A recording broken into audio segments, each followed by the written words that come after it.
amigos, estamos de volta com o programa Entre Linhas, aqui pela sua felicidade, através da Net Claro. Lembrando que no oferecimento também do Brasão, Palace Hotel daquele Presidente Prudente. Você que está de passagem, você que está viajando, quer descansar, você quer participar de um seminário, fazer um congresso, o Brasão Palace Hotel aqui em Presidente Prudente, na Rua Barão do Rio Branco 434, está à disposição de vocês, ok? Hotel é o Brasão Palace Hotel. Retornando aqui com a Adilson Silgueira. Adilson, e essas eleições? Está uma maior discussão, talvez as eleições sejam prorrogadas a partir do dia 20 de novembro, indo até o dia 20 de dezembro. Você acha que isso acontece, Adilson? Eu acho. A proposta que existe, pelo que a gente tem acompanhado, na Comissão da Saúde, que chama, é para que as eleições sejam prorrogadas para o dia 15 de novembro, o primeiro turno, e nas cidades que tiver segundo turno, elas ocorrerão no começo de dezembro. E essas datas ainda estavam para ser definidas, mas eu acredito que vai haver essa prorrogação, até por conta da pandemia, e existia uma outra corrente que queria estender o mandato dos atuais eleitos para 2022, para poder fazer ali uma eleição conjunta. Prefeito, uma eleição única, prefeito, governador, presidente. Eu acho que isso não vai passar. Eu acho que vai passar a prorrogação para novembro e dezembro, mas as eleições ocorrerão ainda esse ano.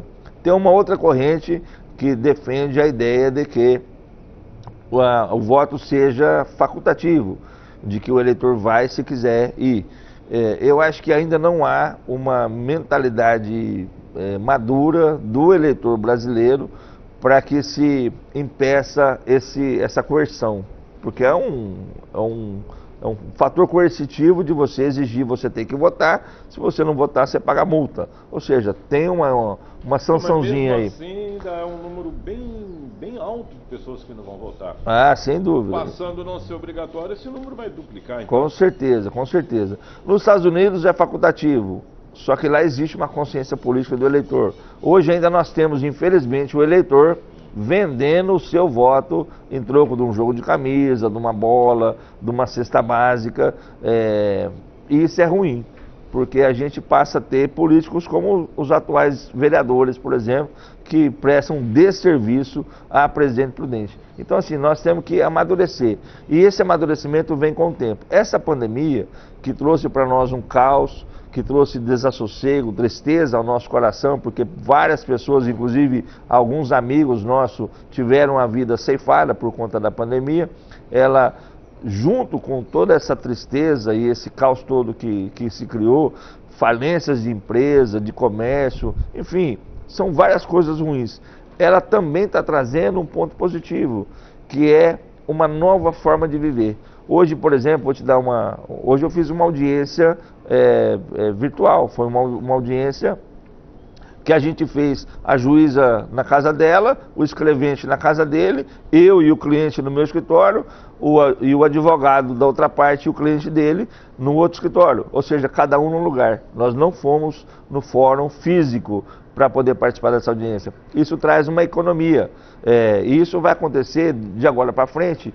Eu acho que vai ser uma constante, não só com relação a isso, eu estou dando um exemplo, mas a tecnologia, ela veio para ficar de fato na vida de todos nós. Então, ao mesmo... vai ser constante isso? Eu acho.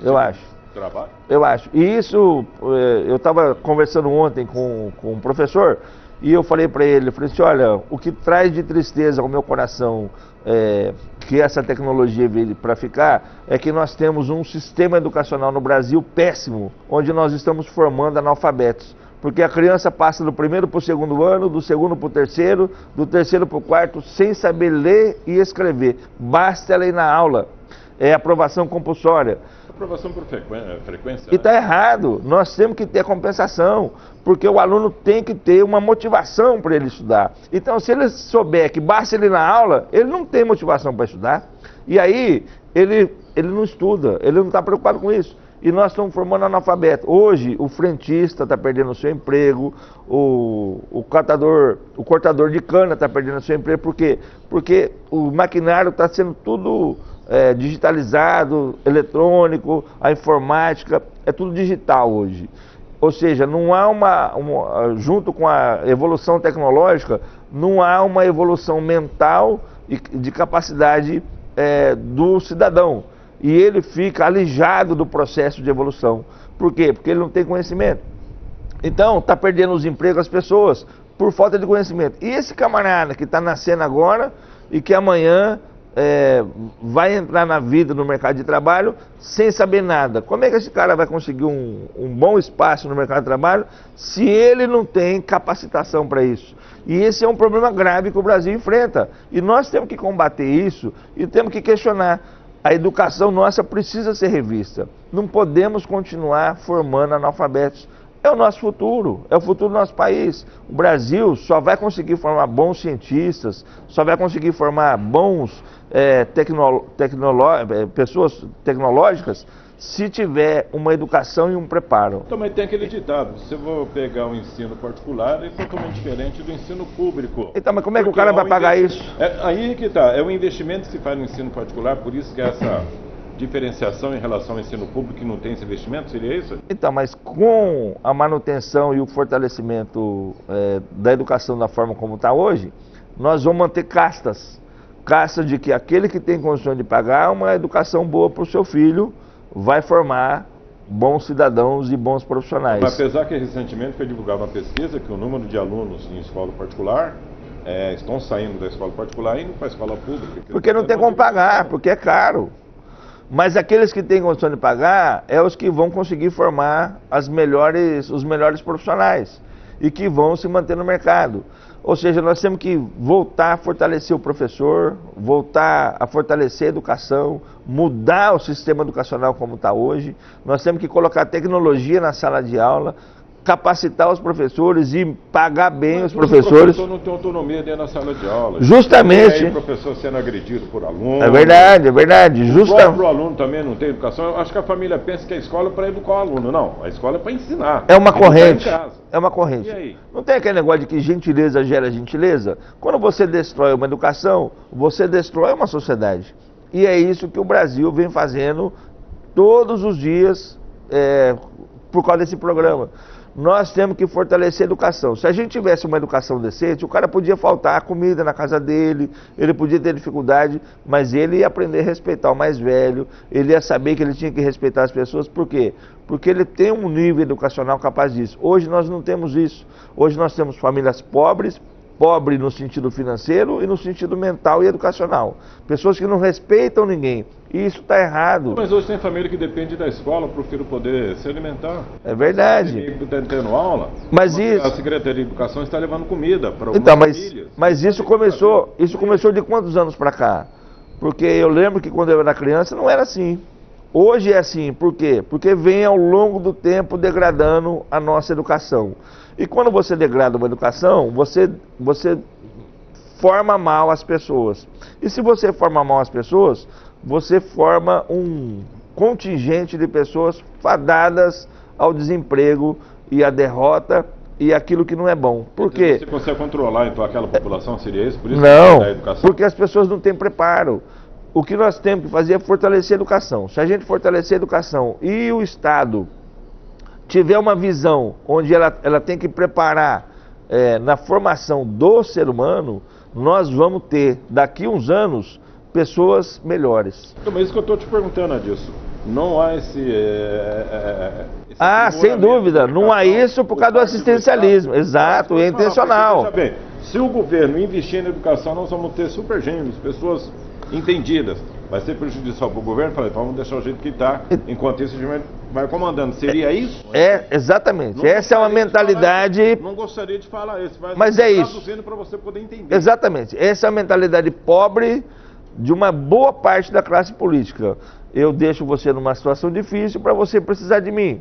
Porque na hora que você precisa de mim, eu vou lá e te alimento, ou te dou aquilo que você precisa, você vai ficar dependente de mim. E aí você vai votar em mim e vai votar naquele que eu pedi para você votar. Infelizmente, essa mentalidade pobre, medíocre, existe. E nós temos que acabar com ela. Nós não podemos dar 100% para o capital e nem destruí-lo. Então nós temos que fazer uma fusão. O sistema que nós temos hoje, e eu sou pós-graduado em gestão pública, pela Universidade Federal de Campo Grande, do Mato Grosso do Sul, faço gestão pública, mestrado na UEL, Universidade de Londrina, em Direito Negocial. O que nós temos? Nós temos que ter um sistema do bem-estar social. O que é o bem-estar social? É aquele sistema onde o governo privilegia e prestigia a livre concorrência, a economia de mercado, ao mesmo tempo que se abstém dele, mas não deixa de dar para, de fato, aquelas famílias que não têm condições, e hoje são várias essas famílias, de poder se manter, uma ajuda para que não passe fome e não tenha dignidade. É uma forma de você manter a dignidade da pessoa humana. Ou seja, mas o que o governo tem que fazer?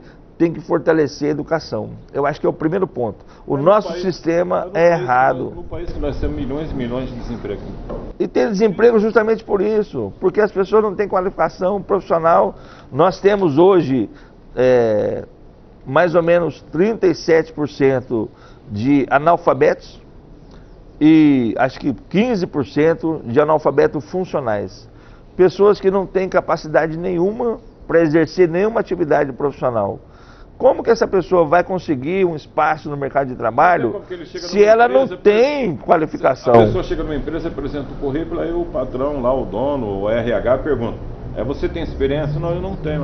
Exato. Mas quando que essa pessoa vai entrar no mercado se ela não tem essa experiência? Mas ela não aprendeu na formação dela, e é essa formação que a gente tem que dar. E aí eu quero fazer aqui um parênteses para parabenizar a Fiesp e Ciesp, que eles têm um trabalho. Eu estudei Senai. Quando eu estudei Senai, o Senai formava tanto a questão profissional, como também a questão teórica. Lá formava alunos do secundarismo. Depois, por uma ação do governo, isso foi impedido. Só o governo tem condições de aplicar a política educacional. O SESI e o Senai na época não podia, porque era um órgão da indústria e ele só podia formar profissional. Então a questão do nível secundário deixou de existir no Senai, aliás. O SESI existe ainda. E esse trabalho de formação profissional, ele precisa ser feito, precisa ser difundido, valorizado e ampliado para as pessoas. E se o camarada não tem dinheiro para pagar o ônibus, para sair lá do bairro que ele mora, longínquo do centro de formação, esse centro de formação tem que ir lá, através de um ônibus, com equipamento. Enfim, essa aula tem que chegar no camarada. Nós temos que formar essas pessoas, capacitar essas pessoas. E isso só vai ser feito se tiver uma política pública voltada para isso, que infelizmente eu não vejo nos dias atuais. O Brasil está caminhando aos poucos já faz anos, né? No intervalo comercial, daqui a pouco a gente retorna com o programa Entre Linhas aqui pela sua TV Cidade.